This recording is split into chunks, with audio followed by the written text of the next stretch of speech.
Ladies and gentlemen, I'd like you to meet the Edwin Hawkins Singers.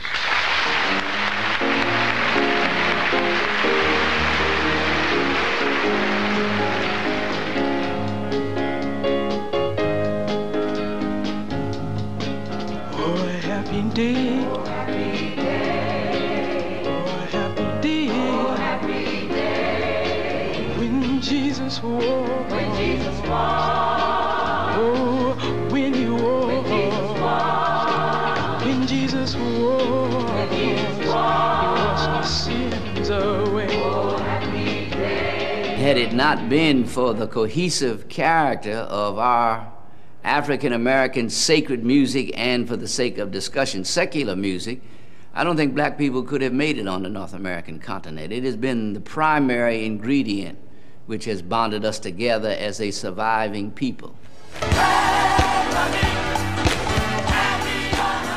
The music of the African-American religious experience has been the primary cohesive element that has bound black life together in the midst of the difficult obstacles that it has faced: racism, segregation, lynching, you name it. And I'm spreading your gospel all around. The name of this project is the Alabama Gospel Music Cultural Arts Center.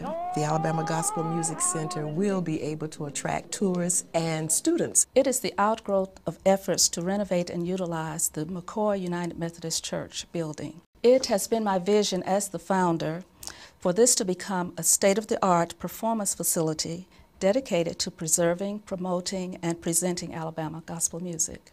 And we want to be able to use the connection we have with the center, with tourists, knowing that we're promoting gospel music as an art form.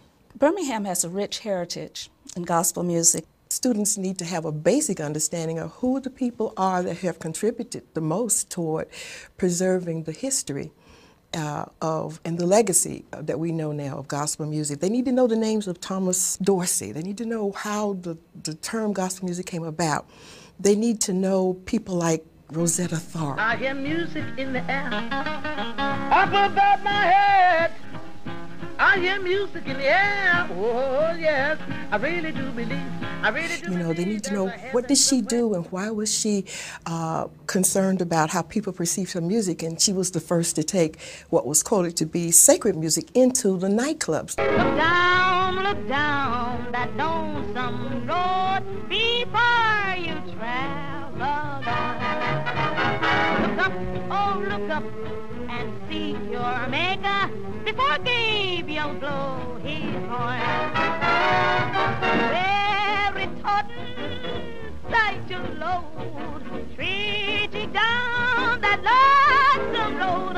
Look down that lonesome road before you travel on. Kids will have a fascination with knowing why people did what they did. It is an extension of the spiritual.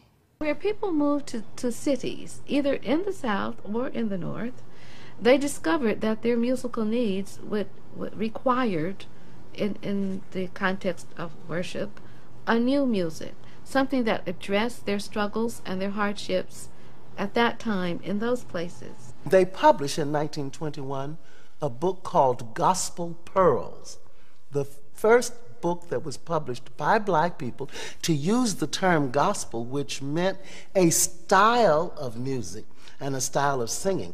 Gospel Pearls included 4 very important people: Charles Albert Tindley, Charles Price Jones, Thomas Andrew Dorsey, and Lucy Eddy Campbell, all of whom are extremely important in that they were composers of this music. And we normally look at someone like Charles Albert Tindley, who was born in 1851, and by 1905, Tindley is writing songs that are sort of borrowing some of the elements of this Pentecostalism. One of his best-known compositions, I'll Overcome, was adapted, modified, and actually domesticated in the civil rights anthem, We Shall Overcome. They're studying these things in school, but we have to make the connections for them to see it's just not something to listen to and move to, that you actually can analyze the form of it and see polyrhythms. You can see blue notes, you know. You can see syncopation, all the things in terms that they are studying that they already know about, call and response. Have you got good religion? You know, certainly, Lord. They understand those kinds of things. We have a strategic plan we want to develop, and just to get started with our first year of operations, we want to, in the short term, offer gospel performances, exhibits, seminars, continuing education programs immediately. In the long term, we will implement a capital campaign to renovate this facility. The building has been vacant for about 12 years now, so we have to renovate the facility to bring it up to code and to establish the programming. Students need to know where they're about their own cultural heritage, and we're going to explore gospel music in America with Alabama roots. We want to tell the gospel story as a music genre, as an art form.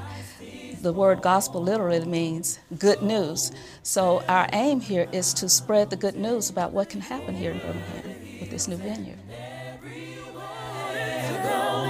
Tell it on the mountain that Jesus Christ is born.